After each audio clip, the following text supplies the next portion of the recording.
falar sobre Descomplique a digitalização do B2B, aprenda a transformar as suas vendas com a plataforma certa. A gente convida ele, que tem mais de 12 anos de atuação no setor e tecnologia, focado em desenvolvimento de software e liderança de equipes. Atualmente, na Infracommerce, lidera iniciativas estratégicas de tecnologia, com ênfase em implementação de metodologias ágeis, gestão de times e otimização de processos.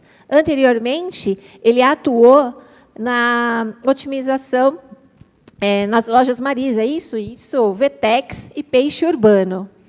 Alejandro Valência, diretor de desenvolvimento da Infracommerce. Por gentileza, o palco é todo seu. Obrigado, Luísa. Bom, bom dia a todos. Prazer. Sou Alejandro, colombiano. Obviamente, acho que o nome me entrega, né? O sotaque também. Bom, hoje vamos falar um pouco sobre plataforma B2B, né? E sobre a problemática no B2B em si. Então, quando a gente fala de B2B e da digitalização, temos uma tendência muito grande a pensar que basicamente fazer venda online e imitar o comportamento de um fluxo B2C. E aí onde a gente se enfrenta, de fato, a um desafio que é muito diferente. Um B2B é extremamente complexo, até pode funcionar de uma forma simples, com algo parecido a que a gente entende a e-commerce B2C, mas ele tem uma complexidade muito maior. Até porque os atores dentro de uma cadeia de valor para o B2B são muitos, né? A gente tem o próprio seller, que faz a distribuição do que a indústria vende, ele faz, de fato, a capilaridade dessa indústria. Temos também os vendedores, que eles fazem parte do fluxo também, apoiando, fazendo a força de vendas, fazendo venda de tudo que tem que ser feito. E os sellers, né? O próprio lojista, que seria o consumidor final, que, ao final das contas, é quem, em parte, ele estaria comprando diretamente no site.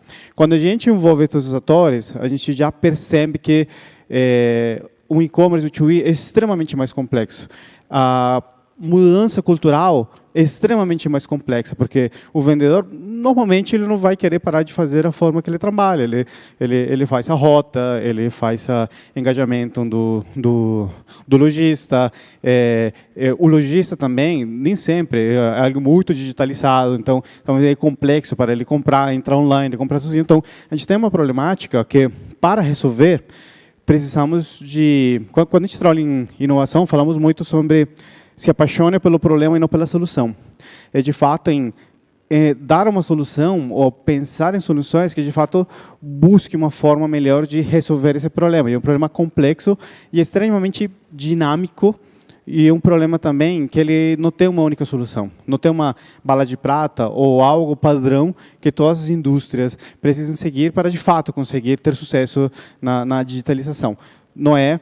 Então, a gente precisa ter muita flexibilidade e customização no que a gente faz. Então, essa é parte do que a gente traz como uma proposta também dentro da Infracommerce, com a nossa plataforma de comércio eletrônico.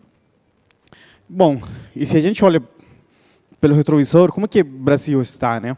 Então, no mundo, em geral, a taxa de vendas no B2B, através do comércio eletrônico, ela é baixa, tirando a China, tirando Estados Unidos também, onde a China ele é pau, de fato, com B2C, pode ser, e até um pouco mais, e nos Estados Unidos ele acaba sendo, acho que pau mesmo também. Mas no Brasil a gente está muito abaixo. A gente está muito abaixo na América Latina, que de fato é onde a gente atua, ainda está muito baixo. Então, temos uma curva muito grande de crescimento, temos muitas oportunidades, mas temos ainda muitos desafios. Aí, ainda tem muito mato alto de a gente conseguir, de fato, fazer esse processo de digitalização.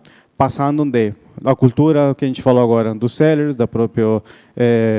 dos vendedores, também do próprio seller, porque não necessariamente o seller, esse é um dos grandes desafios que a gente enfrenta hoje em dia, tem uma capacidade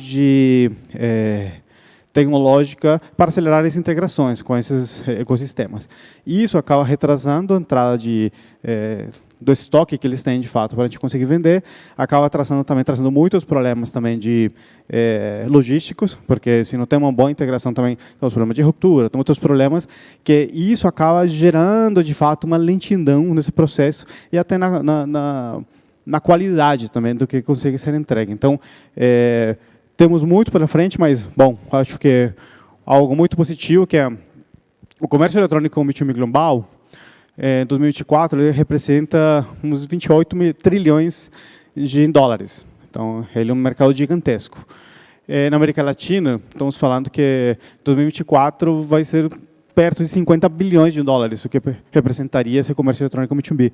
E uma projeção exponencial, e até em 2028, 4 anos, de crescimento de 83,5%. Então, a tendência é a crescer, a tendência, de fato, é a ter que ter soluções inovadoras, a ter soluções que se adaptem, de fato, à necessidade do que a gente enfrenta no mercado e a complexidade, que não é a mesma complexidade de um B2C. Eu acho que isso é algo fundamental. Não é um B2C, não tem a mesma experiência, não é tráfego orgânico, é tráfego já pago, a taxa de conversão é muito alta, porque, afinal das contas, a pessoa quem compra, ele compra porque precisa, ao final das contas, mas precisa de uma experiência totalmente personalizada. Isso é algo que é fundamental. As personas, né, repetindo, tanto o vendedor como o lojista que compra, até a própria indústria, né, que integra informação, são personas diferentes. Para cada indústria vai ser diferente também. Então, a gente precisa ter soluções que consigam se adaptar, que a gente consiga, de fato, adaptar para cada um desses cenários. E, bom, como que a gente vai surfar essa onda, né? E é o que a gente vem buscando na Infracommerce nos últimos anos também. Então, primeiro, tem que ter soluções com arquiteturas flexíveis, altamente customizáveis. Então, a gente fala de soluções SaaS, onde a gente, de fato, consiga atender o B2B. Grandes indústrias consigam também criar suas próprias experiências. Então, a gente precisa ter arquiteturas flexíveis e altamente customizáveis. Outro ponto importante é a experiência única que a gente tem que ter para o lojista e o vendedor. Então, o lojista que compra, ele necessariamente é um cara muito de uso de tecnologia, talvez nem o próprio PDV tenha muita tecnologia, o próprio RP que ele tem dentro da loja, do mercado da esquina, por exemplo. Então, a gente precisa gerar experiências únicas para tanto os vendedores como os próprios lojistas. E essa experiência, falando muito do vendedor, que é a força de venda, que faz o engajamento também do lojista, precisa também ser altamente customizada. É diferente para farmácia, como é diferente para bens de consumo, como é diferente também quando o vendedor, de fato, ele tem um estoque dentro de um carrinho para ele conseguir vender, quando ele tem flexibilidade de dar descontos. Então, tem um mundo gigantesco de possibilidades que vai ter que se adaptar de indústria para indústria, de cenário para cenário. E a gente precisa de tecnologia de ponta que permita, de fato, a gente conseguir fazer isso. Precisamos de uso de tecnologias emergentes. Então, a gente vê, por exemplo, aqui com a inteligência artificial, como a gente, de fato, pode agregar valor. Só dando um exemplo, se a gente, na reposição de estoque do próprio lojista, se eu tenho uma solução que valida exatamente o estoque, eu vejo a tendência, a época do ano, eu consigo, de fato, fazer abastecimento automático, através dos canais digitais, fazer uma compra automática, e onde, de fato, o vendedor passa a ser mais um consultor, né? Ele não precisaria mais estar lá só organizando a gôndola, fazendo o processo. Ele seria um consultor mesmo, e a gente conseguiria automatizar parte desse processo. Isso é um exemplo. Também, obviamente, para a indústria, o uso de tecnologias emergentes para identificar a capilaridade de onde ele está chegando. O que ele precisa fazer para chegar em lugares que ele não tem. O distribuidor faz muito essa força para a indústria, né? De conseguir chegar em lugares que a indústria não consegue atender por si mesma. Então, a indústria precisa dessa informação, e centralizar essa informação é fundamental para que ela consiga, de fato, encontrar estratégias para que o seu produto, de fato, fique número 1 nas vendas, né? Tanto na loja, um Carrefour, Atacadão, por exemplo, como, de fato, nas lojas, né? Onde, de fato, o consumidor final vai a comprar suas compras do dia a dia. Também a gente vê, acho que já falei de alguma forma, da transformação do papel do representante de vendas.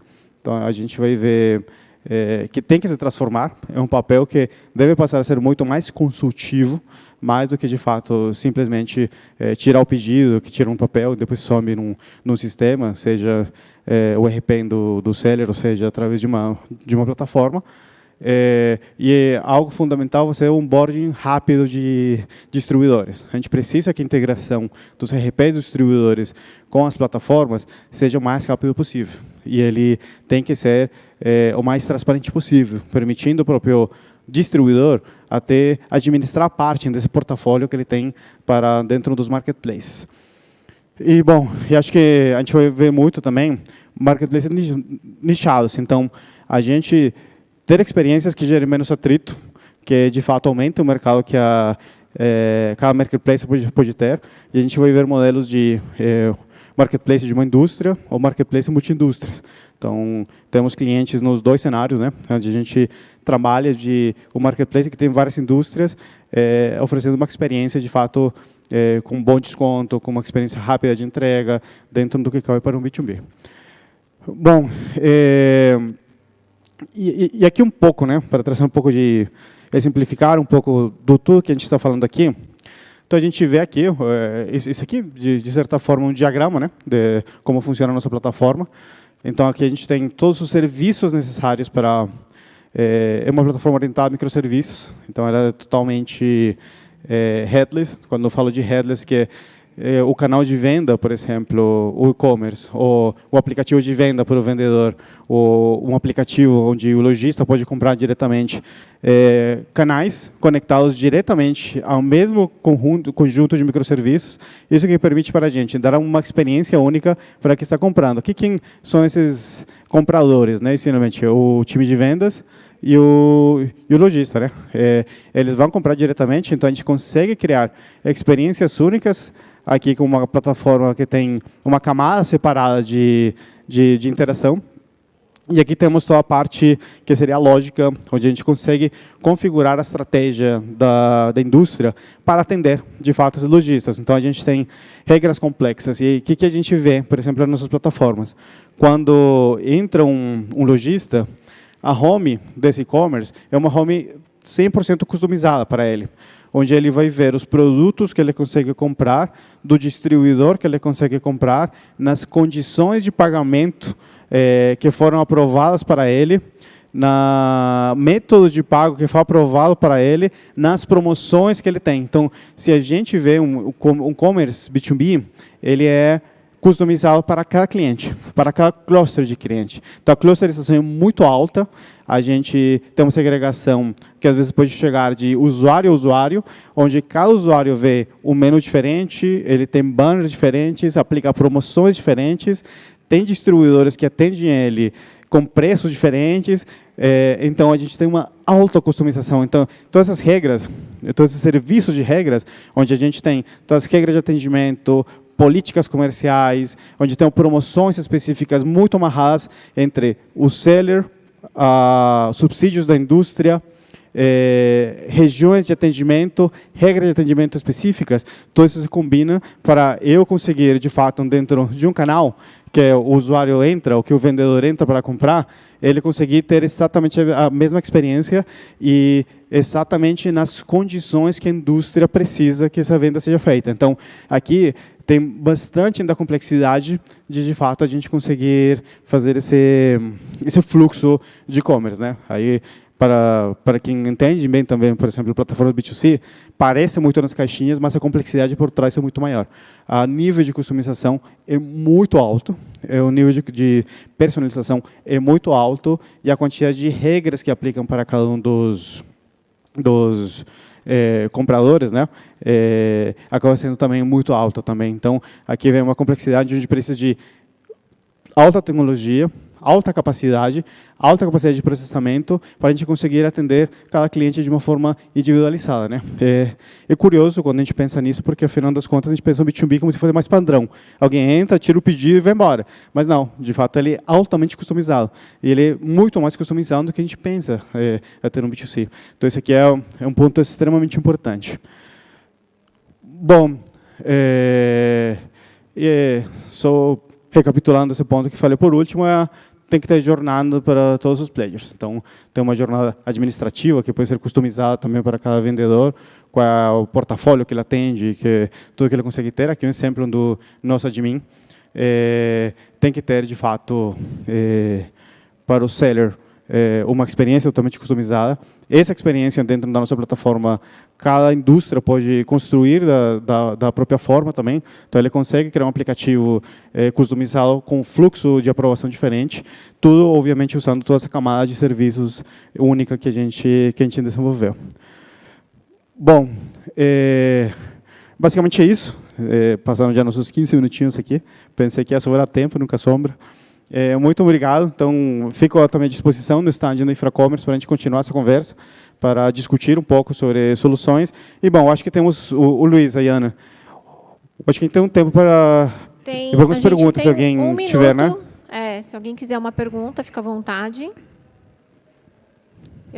Eu gostaria de aproveitar, né, gente, consultoria de graça, a gente tem que aproveitar os minutinhos para perguntar.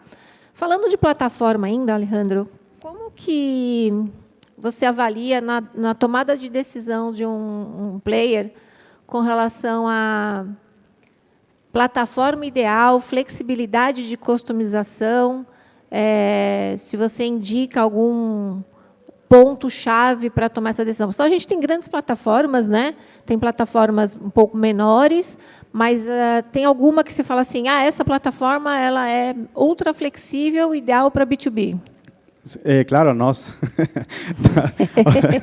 a plataforma de Infracommerce, tudo que a gente busca, mas, em termos gerais, eu acho que tem dois aspectos importantes na hora de escolher uma plataforma para o B2B. A primeira é a customização. Então, o modelo de negócio vai evoluir, ainda precisamos de muita maturidade, então, ficar muito engessado numa solução que não vai permitir que seja a prova de futuro, que a gente consiga, de fato, evoluir o modelo de negócio junto com a plataforma é importante, porque migração de plataforma é chato também, não é algo simples de fazer. Então, escolher tecnologia com a capacidade de evoluir e acompanhar a evolução do modelo de negócio é fundamental. E para o meu segundo custo, né? Quando a gente fala de preço, a margem do B2B, a margem do Plano Destruir é muito baixa.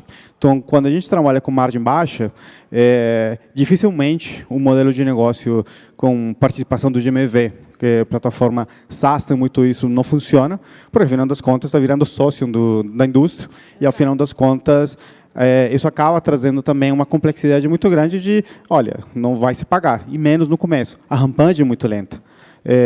Então, custo tem que ser importante, e eu acho que também que a capacidade de conseguir customizar e acompanhar o modelo de negócio e a evolução.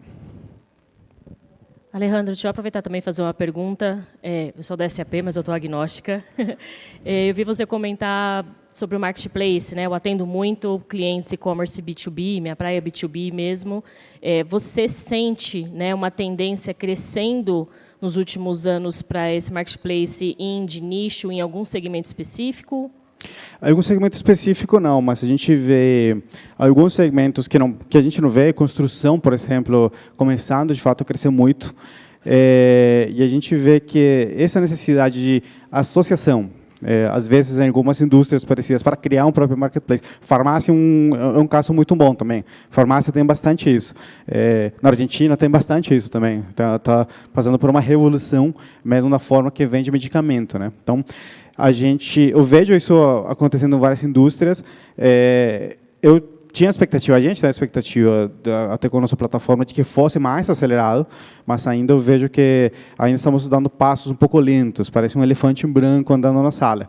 Então, espero que nos próximos anos, e até pela projeção de crescimento nas vendas, isso aumente, tem uma tendência grande a aumentar, mas não vejo uma indústria específica, não vejo um setor específico. Bem consumo sempre vai ser o que mais vai crescer, para mim isso é óbvio, mas eu vejo crescimento e interesse também em outras indústrias, como construção especialmente. Mas, em geral, acho que vai ser uma revolução que a gente vai vivenciar em tudo. Maravilha, muito obrigada pela sua presença, conteúdo Obrigado, Luísa. espetacular. Olha.